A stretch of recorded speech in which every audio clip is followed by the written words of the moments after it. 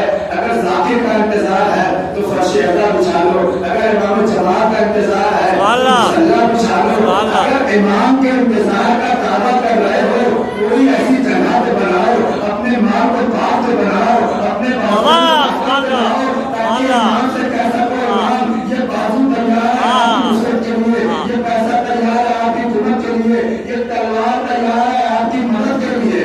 سلام ہے محمد وآل اللہم صلی محمد وآل محمد۔ تو انتظار کا مطلب یہ ہوتا ہے کہ آپ کی تیاری آپ کریں، باقی کام امام علیہ السلام آگے کریں گے۔ تو انتظار کا مطلب یہی ہوتا ہے۔ انتظار کا حقیقی مطلب یہ ہے کہ ہاتھ ہاتھ دھرے بیٹھے ہوئے ہیں کہ ہم انتظار کر رہے ہیں، صاحب کائے کا انتظار کر رہے ہیں، یہ خوب بنا تیاری، واہ واہ واہ واہ، سبحان اللہ۔ تو انتظار سے کیا ہوتا ہے؟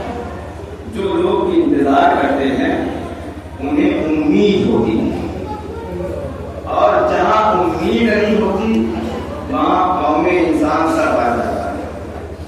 دیکھیے دنیا میں جو لوگ خودکشی کرتے ہیں، سوسائڈ کرتے ہیں، جاں بحق ہوتے ہیں، آتم ہتیا کرتے ہیں، جس لفظ میں آپ سمجھ رہے ہیں، خودکشی کرتے ہیں، اپنے آپ کو مار لیتے ہیں۔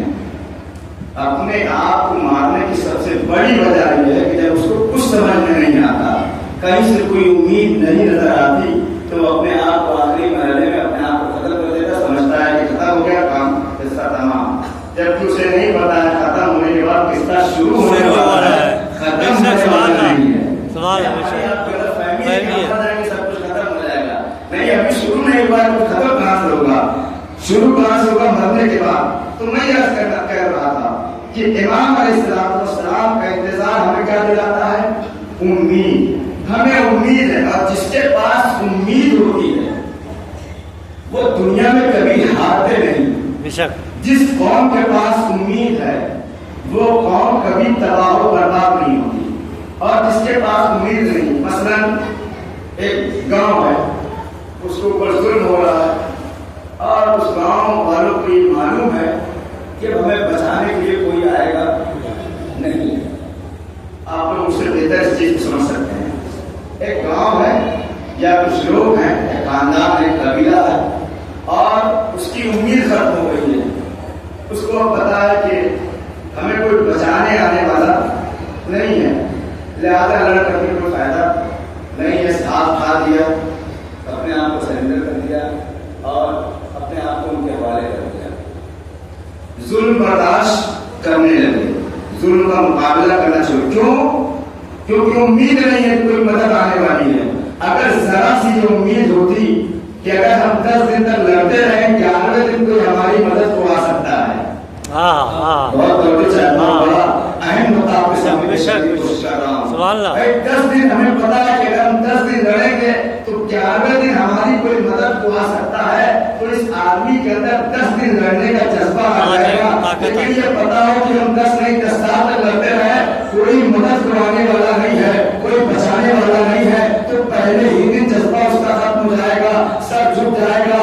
عزیزان محترم، ہمارے پاس امید موجود ہے۔ 1400 سالوں سے ہم امید لیے بیٹھے ہوئے ہیں کہ ہمارا وارث باقی ہے، وہ بچانے کے لیے آئے گا،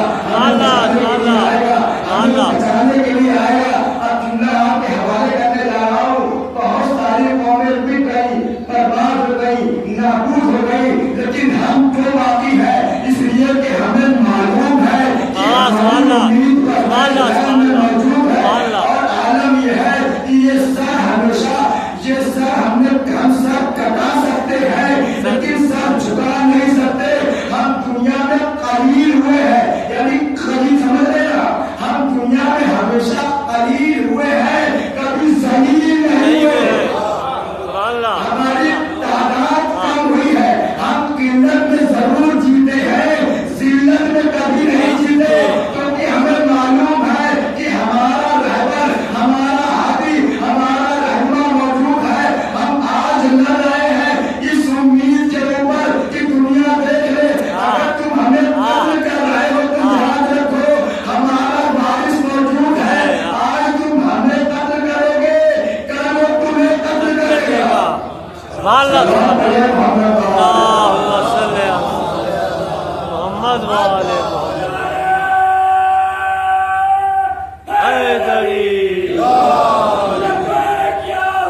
محمد والے محمد. یہ حقیقت ہے، ہو سکتا ہے کہ امام آیا پھر چلو تو آپ کہہ رہے ہیں آج ہماری مجلس ہے، ہماری مجلس ہو جاتا ہے، ہم چلیں گے، اتنا اہتمام کیا ہے، تب ان کا یہ وہ، اور آپ کہہ رہے ہیں کہ مجلس ہو چلے گا آپ کے ساتھ. عزیزان محترم، تو ہمارے ساتھ کیا ہے؟ امید لگی ہوئی ہے. یہ امید ہمیں جینے کا سہارا دیتی ہے، یہ ہمیں امید ہمیں ترقی کرنے کا موقع دیتی ہے. اسی امید میں تو ہم جی رہے ہیں کہ ہمیں اپنی قوم کو آگے بڑھانا ہے، ہمیں اپنی جوانوں کو آگے بڑھانا ہے، اپنی ایک فوج تیار کرنی ہے تاکہ جب ہمارے امام آئیں تو ان کے لیے ڈاکٹرز بھی موجود ہوں، ان کے لیے انجینئر بھی موجود ہوں، ان کے لیے مولوی مولانا بھی موجود ہوں. ہر طرح کے آدمی امام علیہ السلام کو چاہیے. صرف مجلس پڑھنے والوں لوگوں کی ضرورت نہیں ہے. امام کو ہر شعبے کا، ہر سبجیکٹ کا، ہر موضوع کا ایک اچھا انسان چاہیے، پڑھا لکھا انسان چاہیے. اور امام یہ چاہتے بھی ہیں تو وہ قوم، وہ معاشرہ، وہ سماج کبھی برباد نہیں ہوتا جس کے پیچھے امید ٹکی ہوئی ہو، جو جس کے پیچھے امید قائم ہے. ہم اور آپ اس امید پہ جی رہے ہیں کہ ٹھیک ہے ہمارے پاس کوئی آل اولاد نہیں، کچھ نہیں ہے، تب بھی ہم پیسہ کما رہے. کیوں؟ اپنے امام علیہ السلام میں کچھ زمین وقف ہو کے چلے جائیں گے، کچھ چیزیں بنا کر کے چلے جائیں گے. تو ہزار طریقے ہیں امام علیہ السلام کے جینے کے لیے. اس بات پڑھ دیجیے.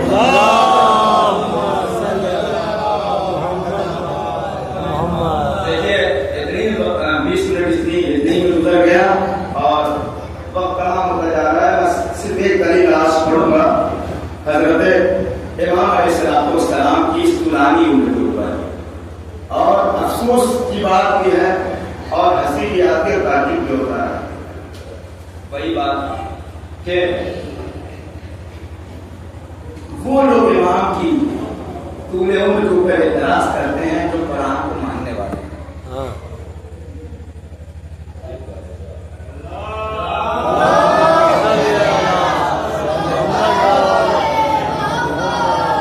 اب 4-5 سلوات پڑھیے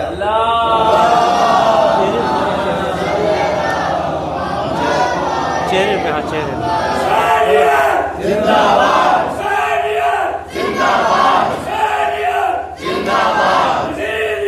مرداباد مرداباد مرداباد.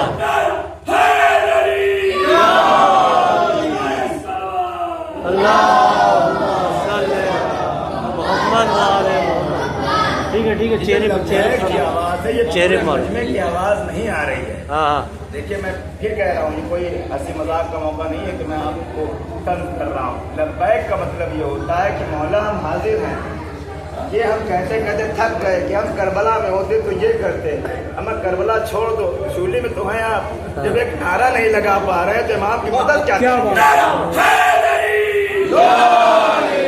یہ نعرہ اپنے پورے وجود سے، یہ نعرہ آپ کی پہچان ہے. شاہراہوں کے اوپر ہر جگہ ہم نعرہ لگا کے بتاتے ہیں کہ ہم حلالی لوگ ہیں.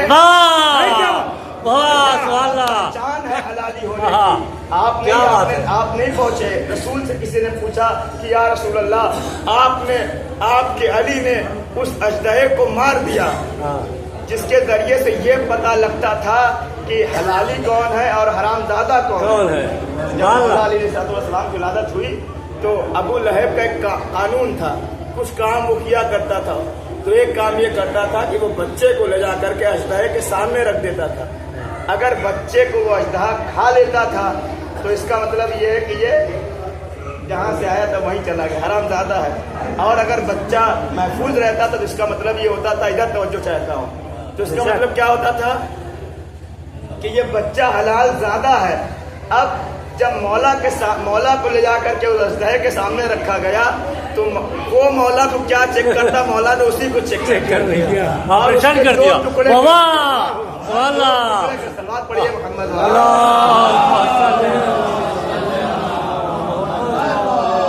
دیکھیے آپ کے نعرے کی میں بات بتا رہا ہوں، جہاں بھی رہا کریے بلند آواز سے یا علی لبیک کہا کہ جب بھی کوئی بھی نعرہ لگے تو اپنی پوری طاقت سے یا علی کہا کریے، کیونکہ یہی آپ کی نجات کا بھی ذریعہ ہے. تو مولا نے کیا کیا؟ اس کا 2 حصوں میں تقسیم کر دیا. وہ مارا گیا. مولا علی تو اپنے بچے تھے، ان کو لے چلے گئے گھر. ابھی ابو لہب اور 10 اس کے ساتھ چلے یا علی یا رسول اللہ یہ تو غضب ہو گیا، اب ہم کیا کریں گے؟ اب ہم کیسے چیک کریں گے حلالی کون ہے اور حرام زادہ کون ہے؟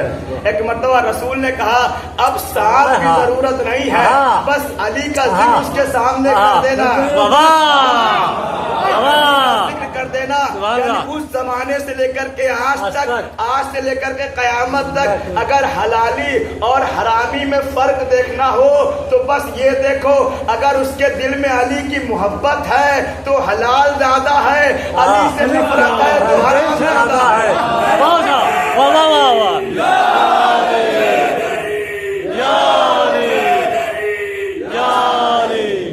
بابا سے بلند نعرہ سلوات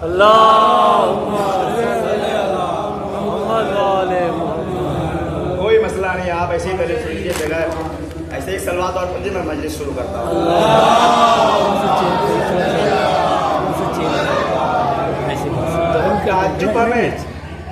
دیکھیے ماحول جیسا ہو کوئی فرق نہیں پڑتا، آپ کو ٹکے رہنا ہے، آپ کو جمے رہنا ہے، کیونکہ ہم علی والے ہیں۔ بھائی جب فوج جیت رہی تھی تب بھی علی کھڑے تھے، جب اسلام ہار رہا تھا تب بھی علی کھڑے تھے۔ جنگ احد کی بات کر رہا ہوں۔ جنگ احد میں کیا ہوا؟ اب ایک بات سے بات نکلی، جنگ احد میں یہ ہوا کہ پہلے مسلمان جیت رہے تھے تو سب لڑ رہے تھے، کوئی بھاگ نہیں رہا تھا، اور جیسے ہی مسلمان ہارنے لگے سب بھاگنے لگے، لیکن علی علیہ السلام چاہے حالات جیسے ہو ٹکے تھے، جب جیت رہے تھے تب بھی ویسے ہی قدم جمے ہوئے تھے، جب سب بھاگ رہے تھے تب بھی قدم جمے ہوئے تھے۔ تو ہم بھی علی والے ہیں، چاہے پنکھا چلے تب بھی بیٹھے رہیں گے،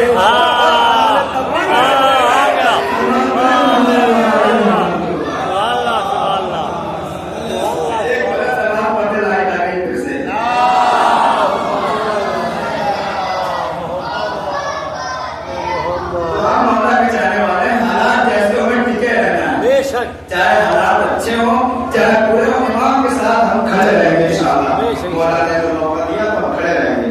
تو تعجب ان لوگوں کے اوپر ہوتا ہے کہ جو اپنے آپ کو مسلمان بھی کہتے ہیں اور قرآن سے ان کا کوئی تعلق نہیں، اور یہ بھی اعتراض ہے کہ یہ حسینیوں کو قرآن نہیں آتا، ان کے کوئی حافظ قرآن نہیں، قرآن پڑھتے ہی نہیں، ان کے پاس قرآن ہی نہیں ہے، اور ساری قرآنی باتیں اسی عمر سے بتائی جاتی ہیں۔ تو اب اعتراض یہ ہے کہ ایک آدمی کیسے اتنے دن تک زندہ رہ سکتا ہے؟ آپ سب کے یقین ہے اپنے مولا کو 1250 سال ہو چکے ہیں امام علیہ السلام کی رحمت ہو، تو ایک غیر مسلم یہ اعتراض کرے تو ہم اس کو سمجھانے کی کوشش کریں گے، لیکن کوئی مسلم اس کا اعتراض جوتا سکھانے کے لیے ہوتا ہے۔ ہاں بالکل، کیوں؟ اب آپ کا مولا صاحب یہاں جوتی کی بات کرنے لگے ہیں تو یہ قرآن کا انکار کر رہے ہیں۔ بھائی امام مہدی علیہ السلام کی غیبت یا طول عمر کے اوپر شک کرنے والا خدا کی قدرت کے اوپر شک کر رہا ہے، اور خدا کی قدرت کے اوپر شک کرنے والا جب رسول کی رسالت پر شک کرنے والا مسلمان نہیں ہوتا تو اللہ کی طاقت پر شک کرنے والا مسلمان کیسے ہو سکتا ہے؟ مسلمانوں کو یہ اعتراض نہیں کرنا چاہیے۔ دلیل کیا ہے میں آپ کو سمجھنے کی کوشش کرتا ہوں۔ سورہ بقرہ میں اللہ تعالیٰ نے اپنے ایک نبی کا ذکر کیا، اور وہ نبی ایک بستی سے گزر رہے تھے۔ جب اس بستی سے گزرے تو انہوں نے دیکھا کہ ایک بستی ویران ہے، گھر اجڑے ہوئے ہیں، پوری بستی ویران ہے، اور ہزاروں ہڈیاں اللہ سے پڑے ہوئے ہیں۔ تو انہوں نے پروردگار عالم کی طرف ایک جملہ کہا کہ اللہ تعالیٰ کیسے ان لوگوں کو زندہ کرے گا، اس ویران بستی کو کیسے زندہ کرے گا، اور یہ کہا وہیں بیٹھے وہیں مر گئے۔ نبی ہے بات سمجھ میں دیکھیے، ان کے ایمان شک تھا، وہ اللہ تعالیٰ کی اس قدرت کو جیسے ابراہیم علیہ السلام دیکھنا چاہتے تھے اور ویسے یہ بھی دیکھنا چاہتے تھے۔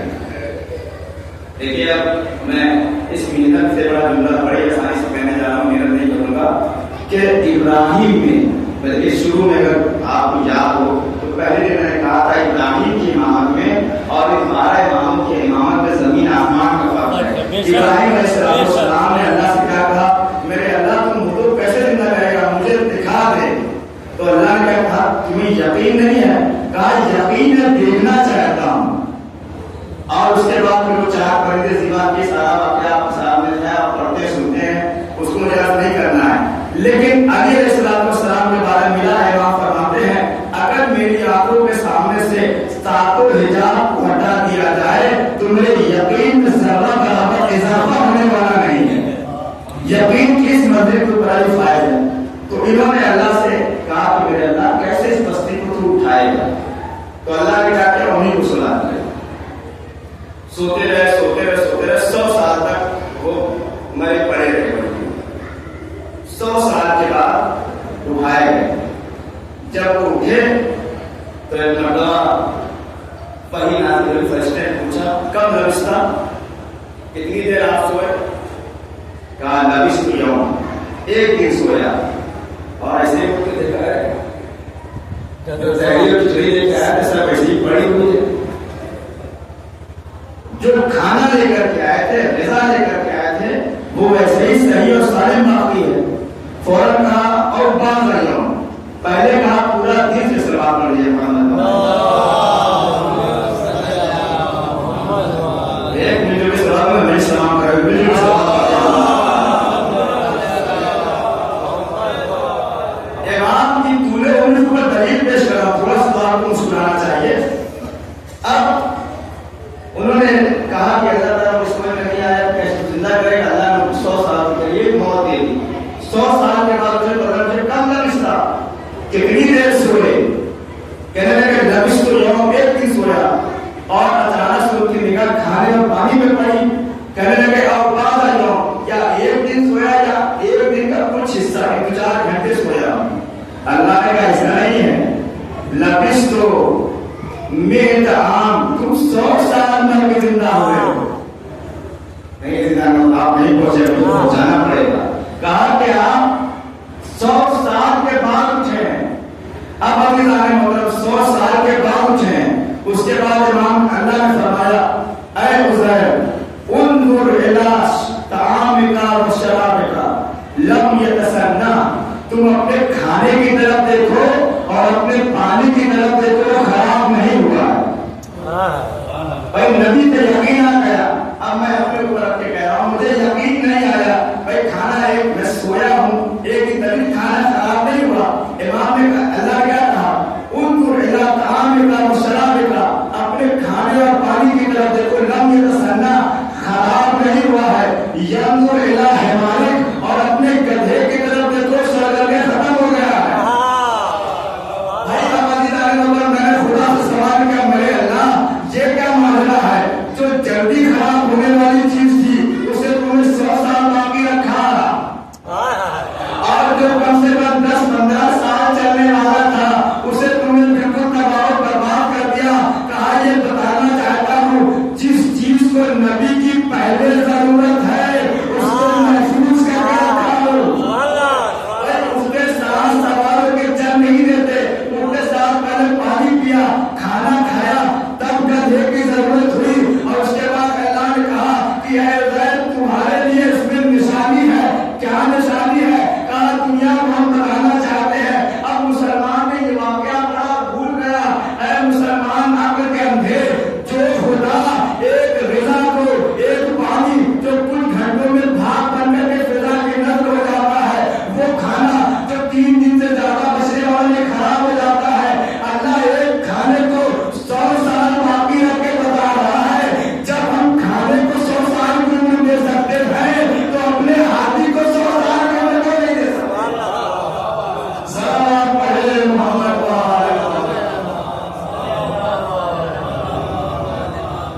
جب کھانا 100 سال بچ سکتا ہے تو وہ تو ہاتھی ہے, وہ تو امام ہے. اور اس کے بعد گدھے کی طرف آپ گدھا دیکھیے اپنا, انہوں نے گدھے کو دیکھا تو ایک دم سڑ گیا تھا.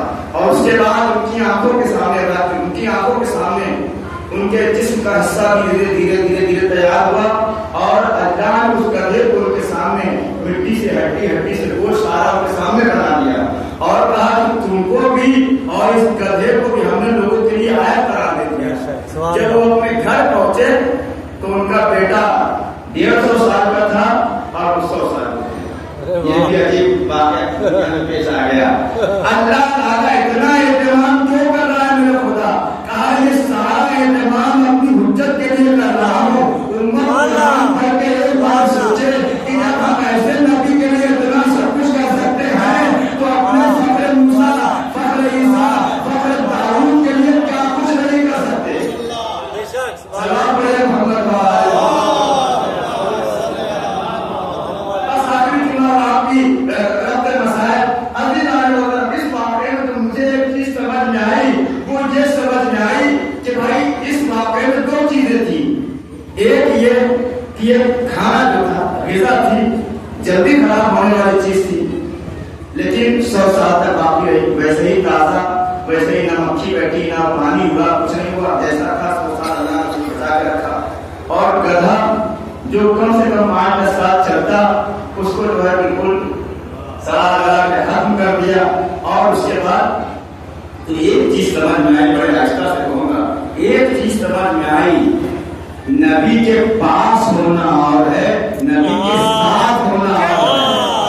بھائی گدھا نبی کے پاس تھا، نبی کے ساتھ نہیں تھا.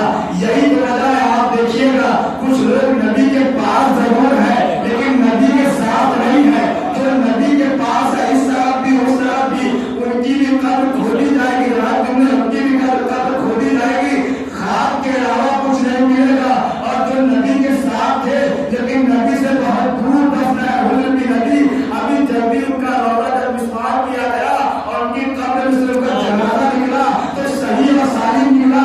تو اس کا مطلب یہ ہے کہ نبی کے ساتھ ہونا، نبی کے پاس ہونا ضروری نہیں ہے، نبی کے ساتھ ہونا ضروری ہے. اور اگر نبی کے ساتھ ہو تو اللہ کھانے کو بھی 100 سال تک زندہ بچائے رکھتا ہے، اس کی حفاظت کرتا ہے. سارا پڑھے محمد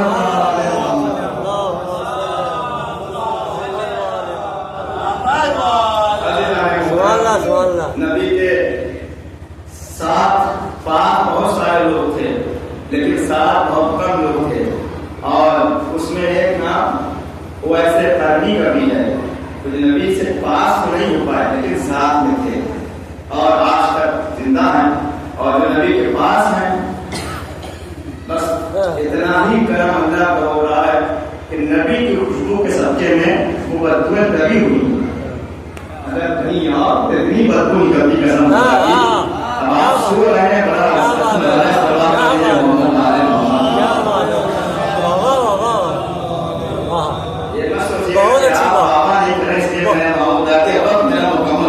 بہت اچھی بات. یہ ان کی نبی کی خوشبو کا اثر ہے کہ ان کی بدبو ظاہر نہیں ہو رہی ہے، ورنہ صحرا کے قابلین کے جسم سے بدبو ہی آئے کہ خوشبو کبھی نہیں آ سکتی. جنہوں نے رسول کی بیٹی کے اوپر جفا کیا ہے، جنہوں نے رسول کی بیٹی کے اوپر ظلم کیا ہے. عزیزان محترم، آج محرم کی 7 تاریخ ہو گئی اور کل میں جناب قاسم کا مسائل پڑھ چکا ہوں. آج حضرت علی اکبر علیہ السلام کا مسائل پڑھنا چاہتا ہوں. کون علی اکبر؟ وہ جن کی محبت حسین سے اس قدر تھی کہ روایت بتاتی ہے کہ جناب لیلا خود ناقل ہے، کہتی ہیں کہ ایک دن علی اکبر میرا لال کہوائے میں تھا، ایک مرتبہ مجھے محسوس ہوا کہ کوئی سایہ ہے جو علی اکبر کے اوپر چکا ہوا. میں قریب آئی، کہا کون ہے جو میرے لال کے پاس ہے؟ آواز آئی ام لیلا آہستہ بولو حسین. اس رات تاریخی میں آپ یہاں کیا کر رہے ہیں؟ کہا لیلا کیا کروں، اکبر کی محبت مجھ سے برداشت نہیں ہو رہی، اکبر کی محبت مجھے اپنے بستر پہ سونے نہیں دے رہی ہے. حسین ابن علی، اے مولا آپ کو یہاں اکبر کی جدائی برداشت نہیں ہو رہی ہے، چل کربلا کے میدان میں یہ اکبر کی جدائی کیسے برداشت ہوگی؟ ایسو گوارو، حسین کی جوانی کا سہارا تھے اکبر، حسین کی پیری کا سہارا تھے علی اکبر، حسین کی آنکھوں کا نور تھے علی اکبر. ہاں سوارو بڑا سخت مرحلہ تھا امام حسین علیہ السلام کے لیے. اپنے اس جوان لال کو مقتل میں جانے کی اجازت دینا. ابھی تابوت برآمد ہوگا اور تابوت آپ کم سے کم 4 لوگ مل کر کے اٹھائیں گے. جب اٹھائیے گا تو یہ ذہن میں رکھیے گا اس جنازے کو حسین نے اکیلے اٹھانے کی کوشش کی. اس جنازے کو حسین نے اکیلے اٹھانے کی کوشش کی ہے. روایت کہتی تھی کہ حسین سمجھ نہیں پا رہے تھے کہ علی اکبر کی لاش کو کیسے اٹھائیں. ایک مرتبہ علی اکبر کے دونوں ہاتھ کو اپنے گلے میں ڈالا اور دونوں ہاتھ اس کی طرف سے سینے سے لگا کر کے کچھ دور آگے بڑھے تو منہ کے بل زمین پہ گر پڑے. 57 برس کا بعد جوان لال کی میت وہ بھی اکیلے اٹھانا بڑا سخت مرحلہ ہوتا ہے. میں نے پڑھ لیا, آپ نے بآسانی سن لیا. خدا کسی بات کے اوپر یہ دن نہ لائے, خدا آپ کو ایسی مصیبتوں سے محفوظ رکھے. لیکن جن لوگوں نے اس غم کو دیکھا ہے وہ میری بات کو محسوس کر سکتے ہیں کہ جوان لال کی میت میں شریک ہونا کتنا بڑا سخت مرحلہ ہوتا ہے اور لاشیں اٹھانا تو کتنی بڑی بات ہے. بس عزیزان محترم وہ دن آ گیا کہ جب علی اکبر علیہ السلام آقا حسین کے پاس آئے اور آنے کے بعد کہتے ہیں کہ بابا جان اب ہمیں مقتل میں جانے کی اجازت دے دیں. حسین نے کہا میرے لاپ تو ایسے اجازت دے دوں, میرے لاپ تو مقتل میں جاؤ گے تو میرا کیا ہوگا. کہا بابا دشمنوں کے تانے اب اس سے برداشت نہیں ہوتے. یہ دشمن آپ کے اوپر طنز کر رہے ہیں, یہ دشمن آپ کے اوپر تانا دے رہے ہیں. اس والوں قیامت ہو گئی. ایک جوان بیٹے کے سامنے کوئی باپ کو برا بھلا کہے تو کتنا سخت گزرتا ہے. یہی تو وجہ تھی حسین ابن علی نے عباس کے ناصر کو جملہ کہا تھا, اے میرے شیر بڑی آسانی سے تم سو رہے ہو, یہ دشمن میری ماں کا نام اس نرغائے آدم میں لے رہے ہیں. جزاکم اللہ. خدا کوئی غمت سوائے غم مظلوم کربلا کے نہیں سو روارو یام اللہ تمام ہو گئے. اب ہم نہیں روئیں گے تو کب آنسو بہائیں گے, اب گریا نہیں کریں گے تو کب گریا کریں گے. کیا ہم اس دن کا انتظار کر رہے ہیں کہ جب حسین کی بستی گزر جائے, کیا اس دن کا انتظار کر رہے ہیں جب مقتل کربلا میں حسین کے گلے کے اوپر خون خنجر چلایا جائے. ایک مرتبہ یہ سے حسین نے کوئی بہانہ بنایا, کہا میں لال جاؤ پہلے اپنی خودی سے اجازت لے کر کے آؤ تب میں تمہیں اجازت دوں گا. علی اکبر خیمے میں آ گئے. بس ایک روایت میں سنتا ہوں اور میں پڑھ دیتا ہوں. روایت کہتی ہے علی اکبر آ کر کے پھوپھی اماں کی آغوش میں لیٹ گئے, سر رکھ دیا. شہزادی نے بالوں کے اندر انگلیوں سے کنگھی کرنا شروع کر دیا. علی اکبر نے کہا پھوپھی اماں میرا ایک سوال ہے. کہا کیا سوال ہے. کہا پھوپھی اماں سوال یہ ہے کہ آپ زیادہ افضل ہیں یا میرے بابا حسین زیادہ افضل ہیں. کہا میرے لال کیسی باتیں کر رہے ہو, یہ ایسا موقع نہیں ہے.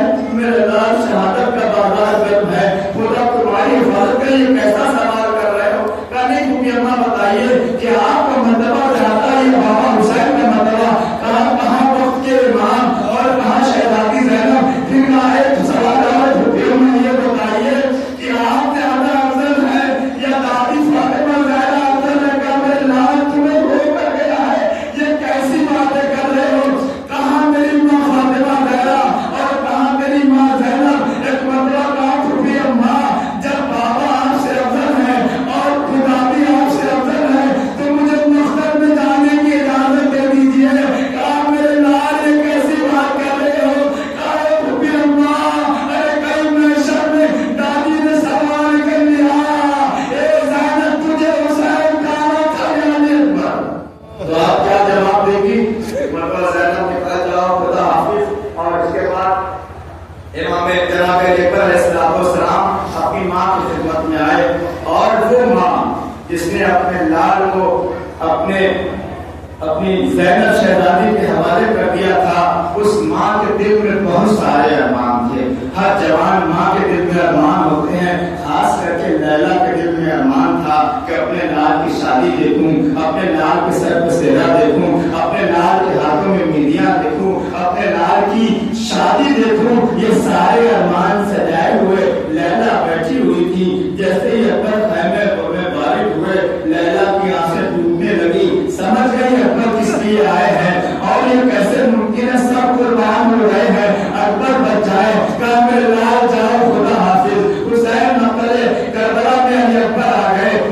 میں نے ابھی تک شہادت نہیں پڑھی تھی، شہادت پڑھوں زحمت تمام کر دوں۔ علی اکبر میدان کربلا میں آئے، سینے کے اوپر برچھی کا پھل لگا، روایت بتاتی ہے ادھر سینے کے اوپر برچھی کا پھل لگا، ادھر جناب زینب مسلح پہ گری، حسین میرے خیمہ پہ گرے، اور جیسے اکبر کے مرنے کی خبر کانوں میں آئی، روایت بتاتی ہے حسین چل نہیں پائے تھے، ایک مرتبہ زمین کربلا کے اوپر گھٹنے کے بل چلتے ہوئے علی اکبر کو آواز دے رہے تھے، اے میرے لالا علی اکبر آواز دو، تیرے بابا کی آنکھوں سے کچھ دکھائی نہیں دیتا، اے میرے لالا کہاں وہ آواز دو۔ حسین اکبر کے سرانے پہنچ گئے، اکبر کو اپنے گلے سے لگا لیا، بس آخری جملہ گلے سے لگانے کے بعد کہا میرے لالا سینے میں ہاتھ تو رکھے ہو، کہا بابا سینے میں برچھی کی ہڈی ٹوٹ گئی ہے، میں نے کسی مجلس میں اس مسائل کو پڑھا تھا، آپ سب اس چیز کو کبھی محسوس کری، تجربہ کریے گا، جب بھی بھالے کی شکل یہ ہوتی ہے، جو نیزہ ہوتا ہے اس میں ایک نوک کس طریقے سے نکلی ہوتی ہے، اور جب اسے زمین میں آپ کبھی گاڑیے اور کھینچیے تو مٹی کو اپنے ساتھ لے کر کے نکلتا ہے۔ اگر 18 سال کے کریے جوان کے سینے میں نیزے کی ہڈی مار دی گئی، جب حسین نے اس نیزے کی ہڈی کو کھینچا، علی اکبر کا کلیجہ باہر نکل آیا، ایک مرتبہ حسین نے سوکھے ہوئے ہوٹوں پہ رکھ دیا، اے میرے لال اکبر، اے میرے لال اکبر، اب ایک جملہ کہا، یا لیا بنیا الگ دنیا بانک الفا، اے میرے لال تیرے مرنے کے بعد یہ دنیا حسین کے اوپر تباہ ہو گئی۔ جزاکم اللہ، کوئی اللہ سوائے ہمیں مظلوم کربلا کے، اے علی اکبر تمہارے مرنے کے بعد یہ دنیا سیاہ ہو گئی ہے، اب تیرا بابا کیسے زندہ رہے گا، اب تیرا بابا کیسے زندہ رہے گا؟ بس حسین علی اکبر کا لاشا لے کر کے مقتل سے خیمے میں آ گئے، قرآن برپا ہو گیا، ایک مرتبہ سب نے دیکھا ساری بیویاں حاضر ہیں، لیکن ام لیلا کہیں نظر نہیں آ رہی ہیں۔ زینب نے کہا اما فضا جاؤ اس جوان کی ماں کو لے کر کے آؤ، خدا کسی ماں کو یہ منظر نہ دکھائے جو لیلا نے دیکھا ہے، خدا ہر ماں کے جوان کو سلامت رکھے۔ روایت کہتی ہے جناب فضا لیلا کے خیمے میں پہنچی اور کہا شہزادی جلدی آئی، اکبر کا لاشا آ گیا، یہ کہہ کر کے فضا واپس آ گئی۔ ابھی تابوت آئے گا آپ خیال کریے گا، لیکن چومنے سے پہلے ایک بار سوچ لیجیے گا کہ اکبر بہت زخمی ہے۔ ایک مرتبہ جناب فضا یہ کہہ کر کے جناب لیلا کے خیمے سے واپس آ گئی، اور یہاں علی اکبر کے لاش کے اوپر مصیبت ہے، سکینہ رو رہی ہے، ساری بیویاں رو رہی ہیں، حسین